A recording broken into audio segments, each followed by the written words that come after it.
Welcome, everybody, to another edition of the Nova Nation podcast. This is Rob Logan. I got my best friend with me, Chris Murl. What's going on, Chris? How are you? Good, Rob. Good. Good to be here. Chris, man, hope you had a great Thanksgiving. We obviously we didn't have any show last week because of that. So I hope everything was cool and you were all your family as well. Yeah, enjoyed my time off, and it was nice to give thanks and see a Wildcats big win on Thanksgiving. Yes. Well, we're going to talk about that. We're going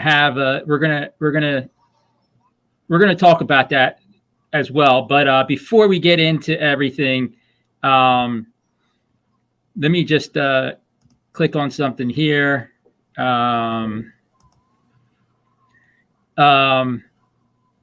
Before we get involved with that, I got to bring up our where we are seen all the time on the Coach's Box YouTube channel. Off the Rails Media is part of it. We want to thank those guys, and I believe they are be going live I think they said tomorrow night. So go check them out and watch their show. It's a great show, great time there. So we like to thank them, and obviously we have their support, and we got their back. So great to see them, and should be looking out for a great show tomorrow with them. Chris, you mentioned Atlantis, and that's where I wanted to start off. The Atlantis tournament, the men's team played against three really good teams. Started off with Texas Tech, won that game, then played a game against North Carolina, who was ranked at that time, and won that game, and then obviously won the championship with Memphis. Out of those three games, out of those three wins, Chris, which one to you stood out? Which one you thought was the best and will, moving forward, be one of the wins that we can look back on and say, hey, listen, this is our resume for March Madness? I mean, the obvious answer is North Carolina because they were ranked and of what type of program they are. But the way they just manhandled Memphis was very impressive. Mm-hmm. I mean, Memphis was not even – there was not a point in that game where I thought that they would even be – they weren't even competitive. Right. I mean, Nova just waxed them the way they shot the basketball in the first half. The defense was like smothering. Rebounding was terrific.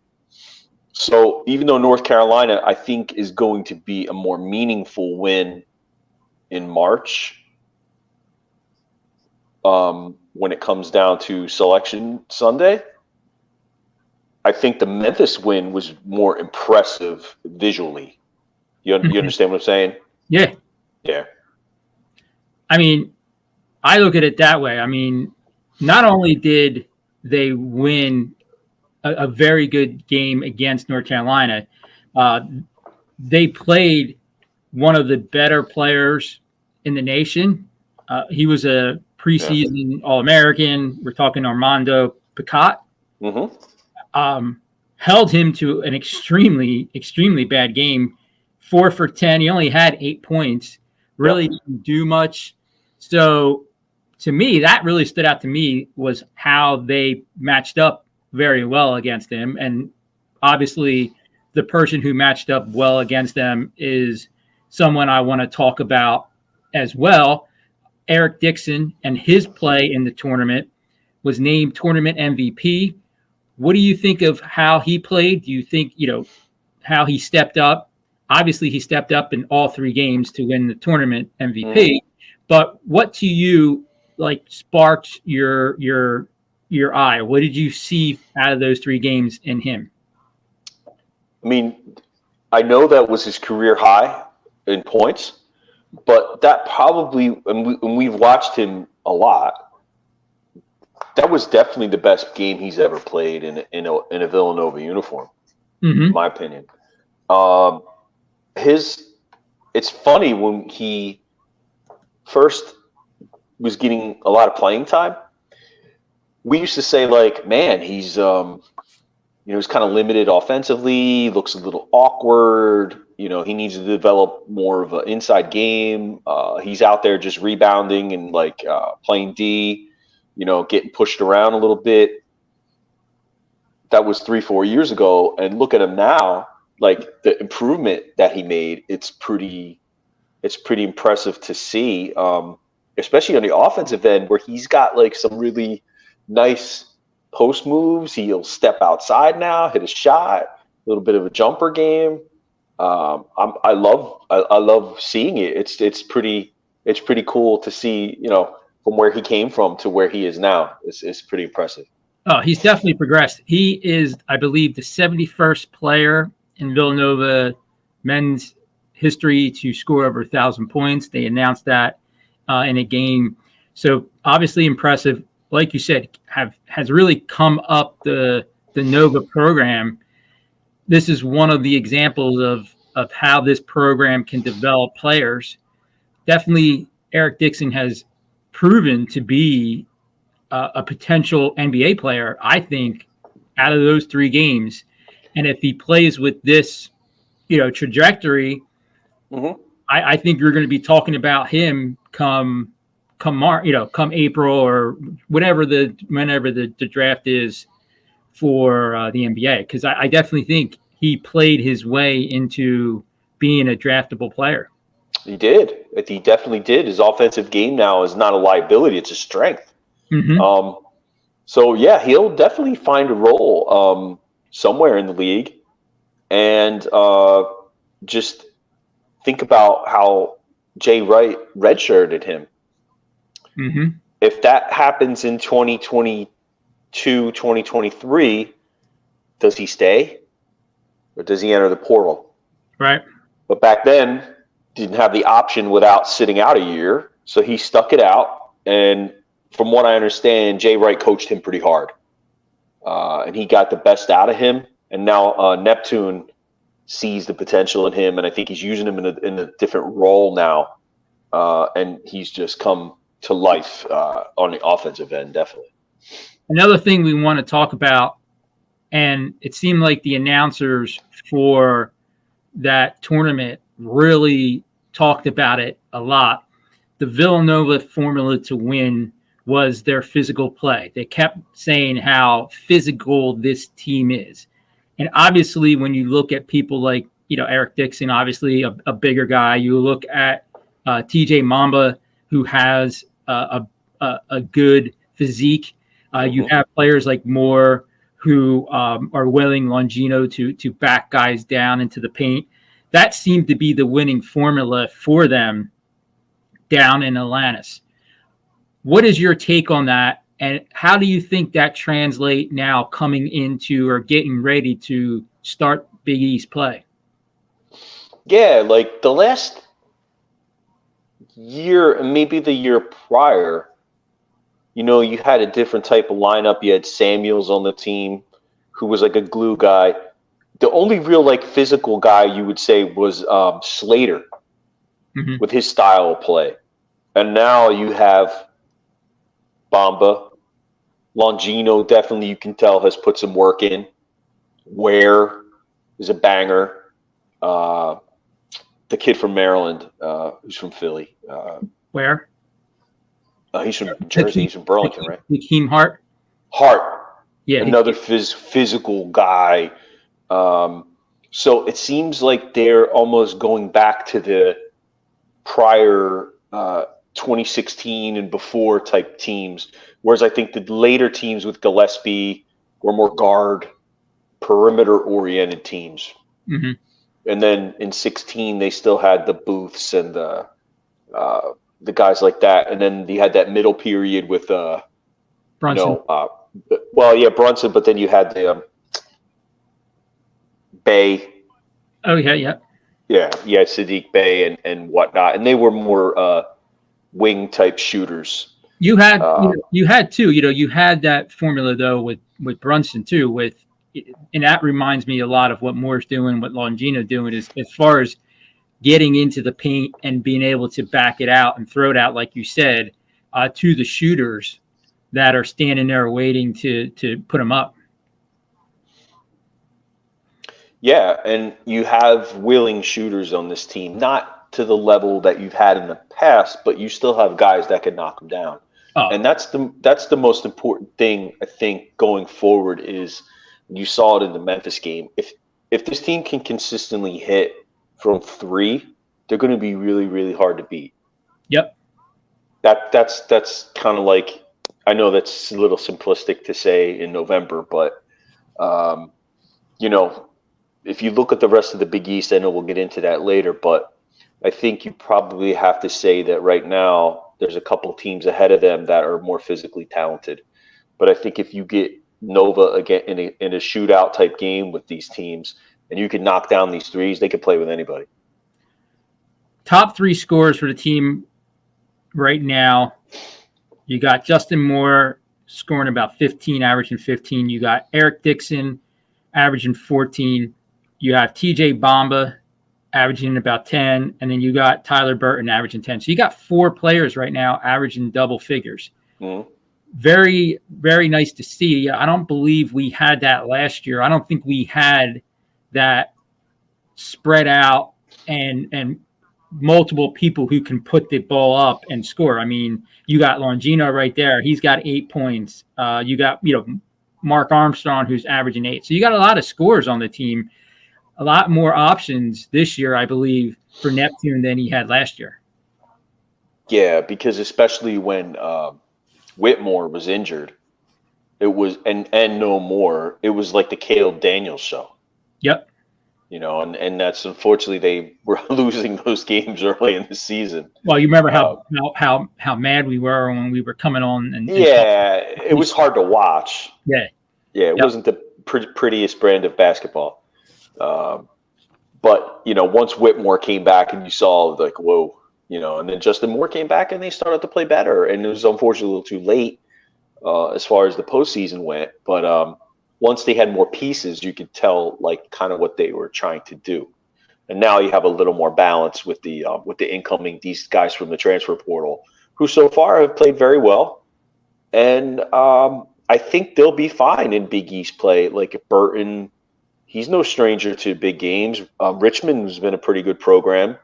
Bamba played in the Pac-12, and Hakeem Hart played in the Big Ten, so. These guys, they're experienced, tough players. They're very talented. I know Bamba was wanted by several programs, high-profile programs. So, and Ware has experience from Kentucky is another guy. Yep. So I don't think Neptune shouldn't hesitate to play any of these guys in the rotation. They'll all be contributors. No, they were going. I mean, they're going basically 10 deep, 11 deep. Even in the tournament, they went that long, that Mm-hmm. far down in the bench, which I think is a good thing. I think the more time that these guys get to play, the better it is for March Madness when you try to make that run. Yeah. In the Big East tournament, when you're playing multiple games in multiple nights, all these players can't be playing 38 minutes every single game. You can't have that because they're going to get worn down. Not against Creighton, Marquette, UConn. They're too good. Yeah, they're going to get worn down, and we'll talk about some of those teams later on. I want to jump to another question. Next games to watch. They have 2 really interesting games coming up with Kansas State and UCLA. Yeah. UCLA coming to the Fin though, so that should be really interesting. That's at Wells Fargo, I believe. Oh, Wells Fargo, that's right. Well, yeah, they're coming to the East Coast. Yeah, they're getting on a plane coming here. Yeah. I kind of look at that game like the Oklahoma game last year. I think that's a game Nova can win. This is a nationally televised game on a Saturday or a Sunday against a team traveling a pretty long distance. I kind of like the Wildcats in that game.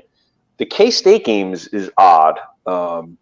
K-State made a nice run last year. There's a good team. I know they lost a couple players from their team last season. Big 12 is a really good league. That's going to be a tough one for Nova, I think. Yes. Yep. Isn't that a Monday night or Tuesday night? Midweek. Midweek game. Yeah, that's going to be a rough one. But I think we'll get a good. We kind of saw the last few days how good they can be. And and then we'll get two more answers. Tonight we haven't mentioned yet, but it's Big 5 game, not going in the Wildcats' favor right now, but these last two, their next two should be a good indicator. Well, I wanted to talk about that last because we are live and there is actually a game going on right now, Villanova versus St. Joe's, a Big 5 game. If Villanova wins, I believe they make it to the Big 5 Classic, which is it this weekend? I believe. Yes. The games are played. I think same thing if St. Joe's wins. I think they're in then. So I guess whoever wins this game is in. Mm-hmm. But right now, things are not going Villanova's way. Second time this year that we're playing a Big 5 game and we're seeing some of the same results. Right now, they're down by double digits in the second half. I don't want to say exactly where they are because there could be some lag time on my phone than where you are. But right now, things are not going their way. The formula seems to be, number one, a very stingent zone defense and some incredible perimeter shooting that right now is killing Villanova. What do you think's going on? What's the problem? Is this a problem going forward with this style of play for Villanova? Yeah, I think so. In the first half, they just turned the ball over too much. Yeah, 11 turnovers. Right. So you can blame it to that. And so far in the second half, they haven't been able to solve the zone with consistent outside shooting. If you're not hitting your outside shots, there's no incentive for the defender to change what they're doing. They're going to if you can't beat them outside, forget it. Yeah, you can penetrate the ball to the elbows. Maybe you'll get a shot off there, but usually, they're going to collapse and you're going to have to kick, and the open guy's going to have to make a shot. And right now they aren't. So that's where they're at. I'm a firm believer that I studied this first half. And if I paid attention to one particular player, and that player is Eric Dixon, mm-hmm. did not have a great first half. Very indicative of what goes on with Villanova if you're paying attention to it.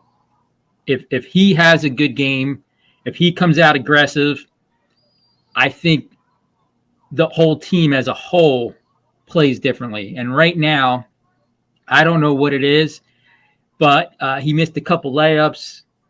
Obviously he's not hitting the three. And like you said, the turnovers are a problem. I have a thing because Chris, you and I, man, we're getting up there in age. We've seen tradition, and we're into tradition where Big 5 games always seem to mean a lot.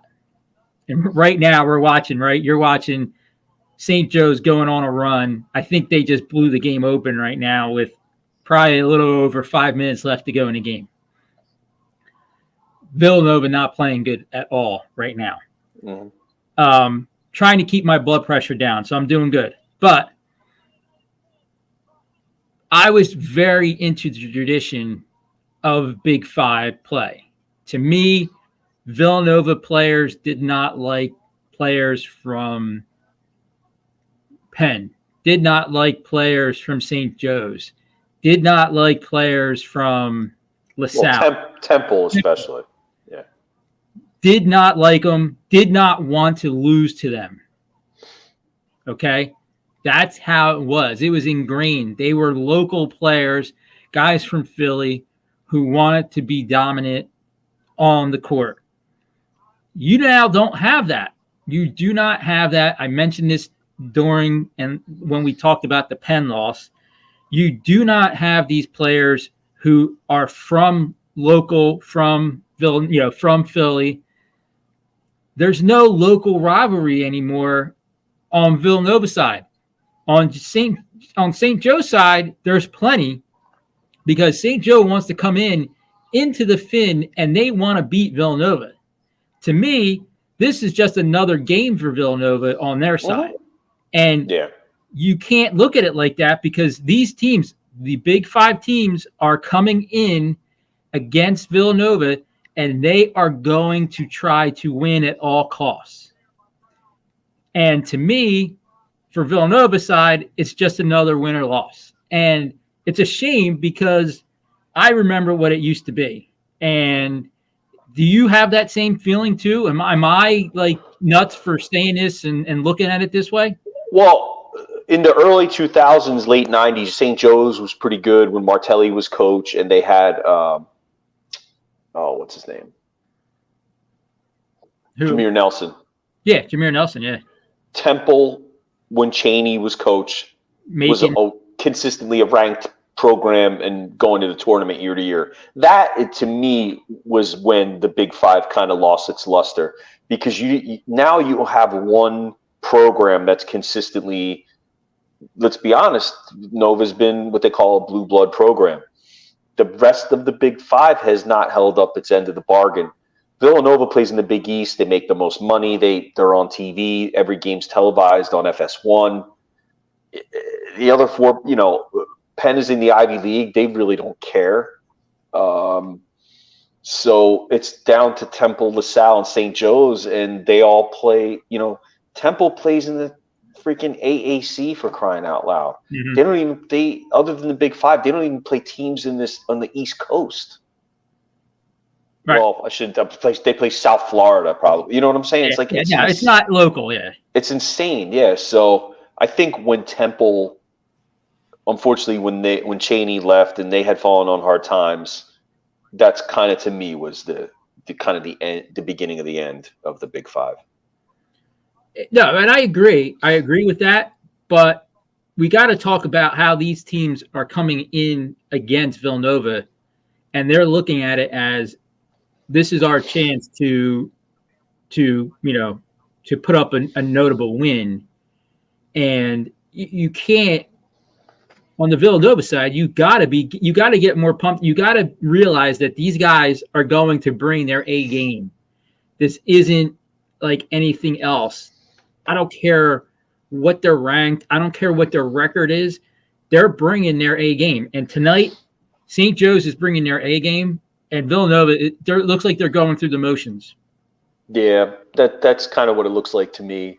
I don't know if they're gassed from Thanksgiving. Dude, they didn't play since Thanksgiving, dude. The last game. Played the Memphis game. Yeah, the last game they played was when, dude? It was Saturday? Yeah, it was Saturday during the day, dude. They can't be gassed. Or Friday. No, I think it was Friday, actually. Did they play Black Friday? Was that the championship or Saturday? I think it was Friday. Really? Either way, I mean, but then they had to get on a plane. Who knows? Maybe they were enjoying themselves down in the Bahamas too much. We don't know. They're kids. Who knows? No, I get aggravated because, to me, these are games that are local. Where we live, we're right in the middle of all this. We see all this. We know a lot of people who go to St. Joe's, who go to Villanova, who go to Temple, because we're local. We're in this area. These are local schools. And I do not like when those type of teams come in and say that they beat Villanova. I just don't like it. I don't care how good we are. I don't care how bad we are. It doesn't matter. It's a Big East. It's a Big Five game. They're local. I just don't like losing that way. And it's just, I don't know. I guess I'm old school. I guess it's not looked like that anymore because of the way these teams are now put together and how they're, like you said, being a blue blood type program. We're not just getting all kids that are local. We're getting kids across the country to come in and play, and they don't really care. But it's a shame because this game, they just look so, and they're playing in the Finn. They just dedicated, let's talk about this. They just dedicated Wright's Way today night before the game. So right on campus. You would think that they would be pumped up for that. Obviously, Jay Wright is in the building. you would think that they would be pumped up for this and they would come out and play. But to me, it's just like any other game, and they're gonna get beat here. They're down big, less than 3 minutes in the game, and it's freaking a shame. And I don't know, man. I'm more of that old school. I just don't like it. No, I mean, I guess this is all we kind of have left with tradition because the old Big East has been gone for quite a while. Yeah. And we have to get used to the new Big East with the Midwest teams, which is still wacky for old guys like us. Yep. In a way, it's good because these programs are so good, and it made the Big East very strong again.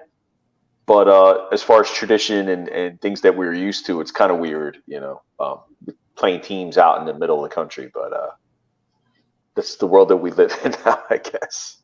All right. We got to mention one of our sponsors. Obviously, if you're not able to get into the game, if you weren't able to get tickets for tonight's St. Joe's Villanova game at the Vin, I'm sure there was a lot of people there because of the right dedication. You got to go to Kelly's Tap Room and watch the game there. It's a great experience. Local tap room that serves Villanova fans for years, since 1964. Great atmosphere, an incredible way to watch the game if you're unfortunately not able to get tickets. We know how hard it is to get tickets, so this is a great alternative. So go to Kelly's Tap Room and go look at the Moose there. Got to come back and talk a little bit about the women's team.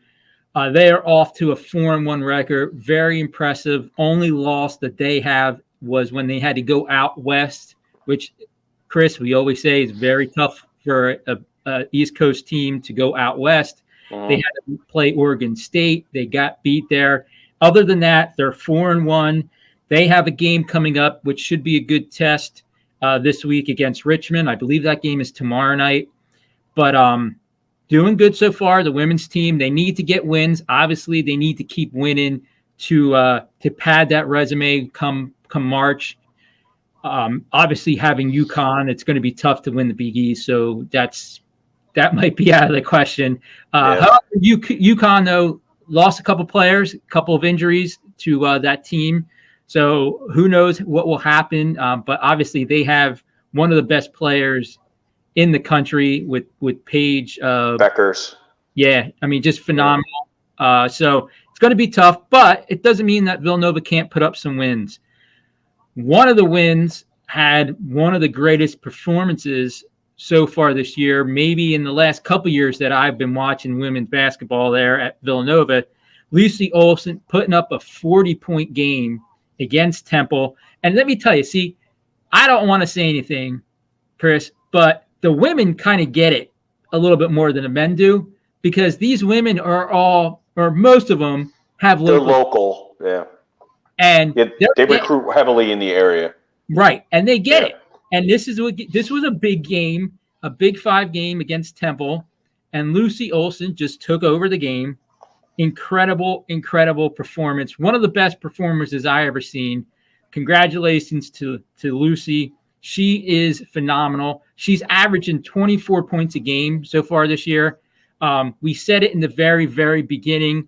There's going to be a need for somebody else to step up and score other than Lucy.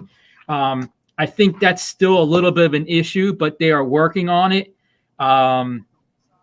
Some of these girls have to step up a little bit more if they're going to be more of a contender in the Big East. Obviously, we're really going to be able to see what this team is made of when they start Big East play, because if they could win in the Big East, if they could finish second or third in the Big East this year behind UConn, that would be a big achievement for them, and could possibly get them another berth back-to-back years in March Madness.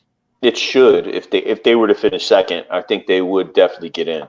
Yeah, I mean, I think that's a great opportunity for them, and but they have to get some more scoring. out of somebody other than Lucy Olsen. Lucy Olsen is just, she's going off, going insane. And somebody else just has to step up. Not saying that they don't have players on that team that can do it. I just think that some of them just need to get some more confidence, and they need to go out there with a little bit more of a swagger. Lucy Olsen has a swagger. Maddie Segrist had a swagger.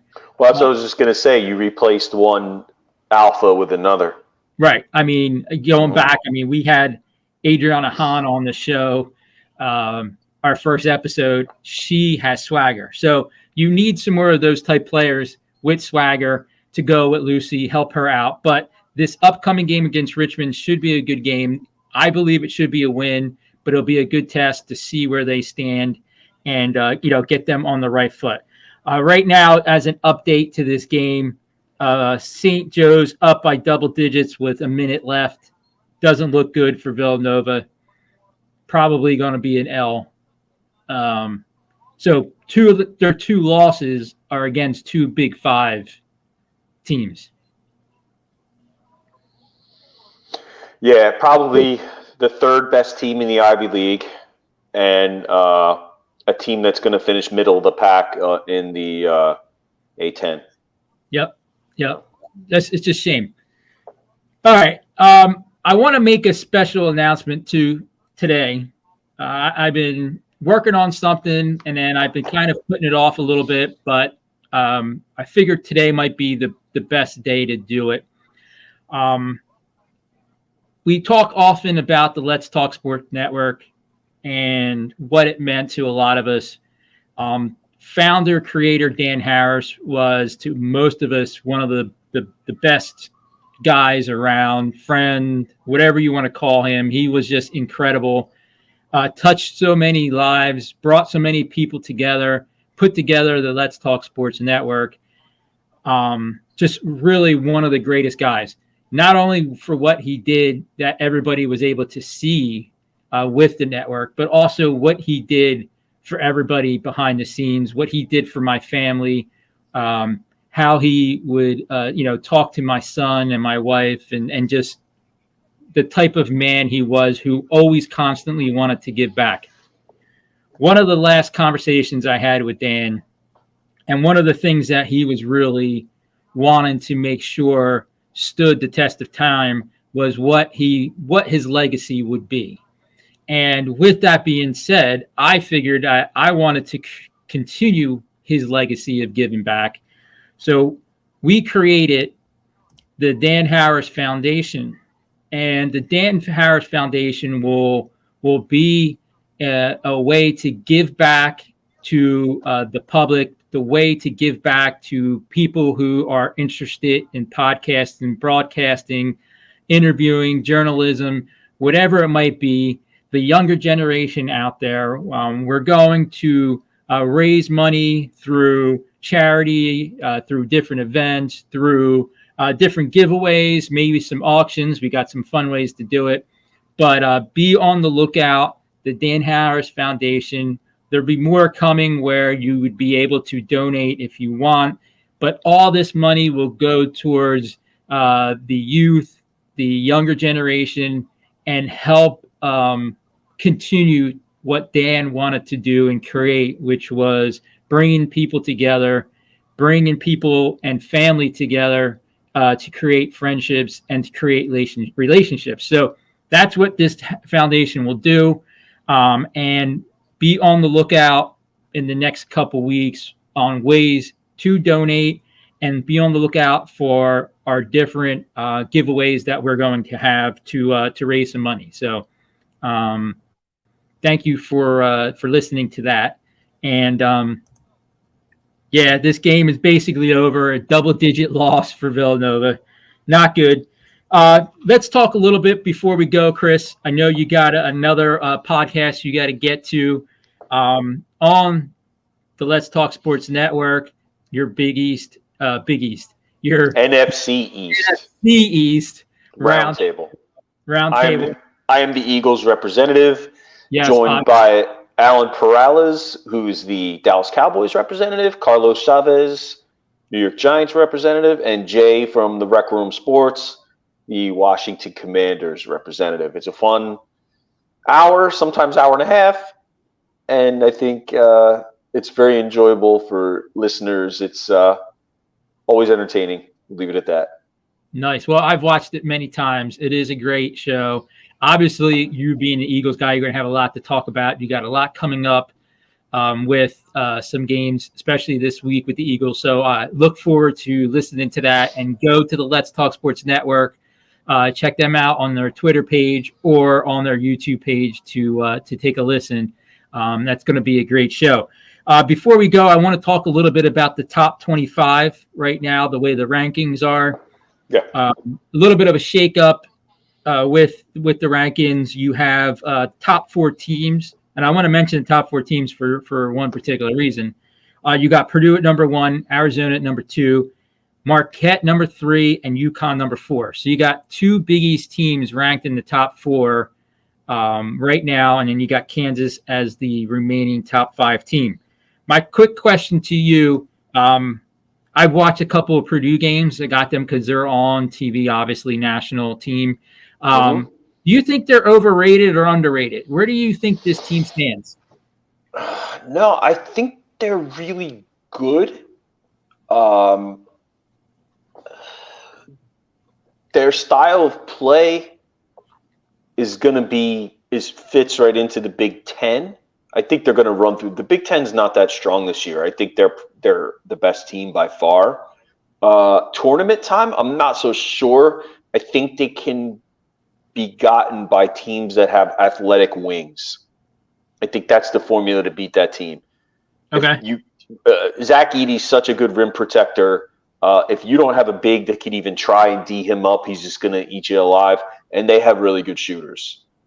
And they're good from the free throw line. Their defense is so-so. When they get hot, though, they're going to score a lot of points. You better be ready to match buckets with them. I think they're good. I don't know how good they are. I know you like Kentucky. I like Tennessee, although they got blown out tonight by North Carolina, who the Wildcats just beat. I think Duke's going to be good. I'm just thinking nationally, Kansas, of course, and Arizona. So that's, kind of your top 10. That's what I wanted to talk about next. Arizona, 6-0. They just beat Michigan State the other night. That's a good team. That's probably the second best team in the Big Ten. Yeah, and they came out and they also beat Duke, obviously in Cameron. That was a huge win early on. Yep. And Caleb Love playing really good, transfer from North Carolina, playing really well for them. So that could be a team to keep your eye on moving forward, right? Yep, I like them a lot. Pac-12's down a little bit this year, so I would think they'll probably run through that league pretty easily. Of course, you never know, but I would say they're the favorite. UCLA is not quite what they've been. Let me ask you another question. Mm-hmm. This was going to be a better question before this game tonight with St. Joe's, but I thought it was kind of funny that Villanova, they did get, after the Atlantis tournament, got ranked in the top 20. They were ranked 18th, but they were right behind North Carolina, who they beat at 17. Doesn't that seem kind of weird? Yeah, they should have been ahead of North Carolina. Why can't they just switch those two teams? Like, I don't understand how that ranking. I don't either. They had better wins too, because they beat Memphis and they beat Texas Tech. Yeah. So I don't really understand the way. And then North Carolina, like I said, they got a nice win tonight over a good Tennessee team. Mm-hmm. Yes. So. Well, that's what's one of the other teams I wanted to talk about. Your Tennessee, you had mentioned Tennessee. Yeah. Right now, but 2 tough losses to both Purdue and Kansas. That's some good teams right there. You got Gonzaga now at 11, and one of the teams that I had talked about at 12, Kentucky, now 5-1. They put banking on Miami last night. I like That's a good Miami team too. Yeah, I watched that game, and that second half was just insane for Kentucky, the way that they played. That game was close in the beginning, but then they just dominated in the second half. So let me ask you this: where would you put the SEC? Where would you rank that conference? Well, they do have a couple. You have Kentucky there. Obviously, you have Alabama there. You have a good Tennessee team. That's one of the divisions, kind of like the Big East, where something's going to happen when these teams play against each other. And it's going to be tough games. It's going to be physical games. And that's going to shake kind of out some of the pretenders and some of the legitimately good teams when they go through their own conference play. And I think it's a better league right now than the Big Ten. Yes. And I think it's better than the ACC right now too, because I think the ACC is top heavy. Because once you get down into the rest of the conference, I don't think it's very strong at all. Once you get past Duke, Virginia, North Carolina, it's very mediocre. I think the SEC is much stronger. And to be honest, the Big Ten is which a few years ago was really, really good. Unless Michigan surprises, they're to me, it's not a great league. Maybe Wisconsin gets back to where they were. The SEC has gotten really good in the past 3 years. No, I totally agree. Very, very, very good league. It's definitely more balanced. You have depth. Like you said, Alabama, Auburn's pretty good. Texas A&M. It's definitely a conference on the upswing, I would say. We had talked last week. I want to talk about this real quick too before we get out of here. We talked about future betting, and we had mentioned some teams, and I just wanted to give you an update.